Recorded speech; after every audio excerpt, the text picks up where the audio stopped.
Hello everyone. बहुत सारे students की बहुत सारी क्वेरीज आ रही थी डीयू की एडमिशन प्रोसेस से रिलेटेड, तो उस पर मैंने सोचा कि मैं एक शॉर्ट वीडियो डाल दूँ। तो सुनो, सबसे पहले वो ये पूछ रहे थे कि दिल्ली यूनिवर्सिटी का अलग से कोई फॉर्म भी भरना पड़ता है कि CUET का फॉर्म भरा है जैसे कि हमने, उसके एग्ज़ाम देने के बाद हमें कोई दिल्ली यूनिवर्सिटी का अलग से फॉर्म भरना है। तो द आंसर इज़ येस। आपको दिल्ली यूनिवर्सिटी में अगर एडमिशन लेना है तो आपको एक अलग से फॉर्म भरना पड़ेगा एंड उस फॉर्म का नाम है CSAS पोर्टल। तो उस पर आपको रजिस्ट्रेशन कराना होगा। ठीक है, अभी वो लॉन्च नहीं हुआ है, जब भी लॉन्च होगा फर्स्ट अपडेट मैं आपको दे रही हूँगी। ठीक है, तो उसमें आपको करके रजिस्ट्रेशन वहाँ पे करा लेना है। ठीक है, अब आता है उसके बाद आपको क्या करना है। उसके बाद आपकी होती हैं काउंसलिंग स्टेजेस शुरू। तो फर्स्ट स्टेज में तो आपने रजिस्ट्रेशन करा लिया CSAS पोर्टल पर। ठीक है, अभी जो लॉन्च नहीं हुआ है।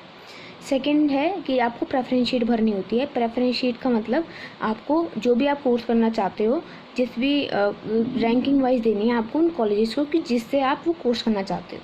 ठीक है, तो उसके अकॉर्डिंग आपको एक प्रेफरेंस शीट तैयार कर लेनी है। ठीक, एंड थर्ड रहता है हमारा काउंसलिंग स्टेज। काउंसलिंग स्टेज वो होती है जिसमें हमको कॉलेज अलॉट होना शुरू हो जाते हैं।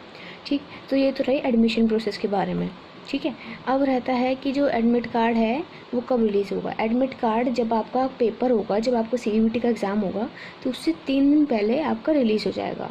ठीक है, एंड जो आपका सेंटर कहाँ पे पड़ेगा यानी सिटी इंटीमेशन स्लिप जो according to new notice of the NTA वो आपका सेकेंड वीक ऑफ मई में बिल्कुल रिलीज़ हो जाएगा। ठीक, तो बात रही ये। ठीक है, कि हमारा सिटी इंटीमेशन स्लिप कब रिलीज़ होगा, सेकेंड वीक ऑफ मई में, और आपका एडमिट कार्ड कब होगा, तो वो भी हमने यहाँ पर डिस्कस करा। ठीक है, अब आती है कि आपको कौन कौन से डॉक्यूमेंट्स रिक्वायर्ड होंगे जब आप CSAS पोर्टल को भरोगे। ठीक है, अभी नहीं निकला है, आई एम रिपीटिंग अगेन, अभी लॉन्च नहीं हुआ है। जब लॉन्च होगा तो मैं आपको अपडेट कर दूँगी। ठीक है, एंड उसको हम भरना भी सीखेंगे कैसे हम भरेंगे। तो CSAS पोर्टल में आपको क्या करना है, सबसे पहले वहाँ पर कौन कौन से आपको डॉक्यूमेंट्स चाहिए।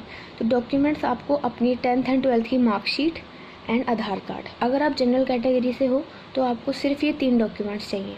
If you are belonging to any specific category जैसे SC ST OBC एंड आपका EWS, तो आप उसका सर्टिफिकेट भी अटैच करोगे।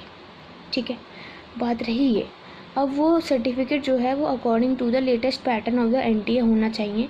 लेटेस्ट पैटर्न आप कैसे बताओगे, देखो उसका जो PDF उसका जो लिंक है वो मैं वहाँ पे जाके चेक करना कि ऑफिशियल पैटर्न और न्यू पैटर्न जो आपका कास्ट सर्टिफिकेट का है NTA के अकॉर्डिंग कैसा होना चाहिए। ठीक है, one more thing which I want to cover. बहुत से स्टूडेंट्स का डाउट था कि ये अंडरटेकिंग या फिर डिक्लेरेशन क्या होती है। तो देखो, डिक्लेरेशन का मतलब वो है जो आपका एडमिट कार्ड निकलेगा ना, वो 1 पेज का नहीं होता, वो 2 से 3 पेज का होता है। ठीक है, तो 2 से 3 पेजों में क्या आएगा, सबसे पहले पेज पे आएगा आपका एडमिट कार्ड और उसके नीचे एक बिल्कुल छोटा सा बॉक्स होगा, छोटा सा तो नहीं मीडियम बॉक्स होगा।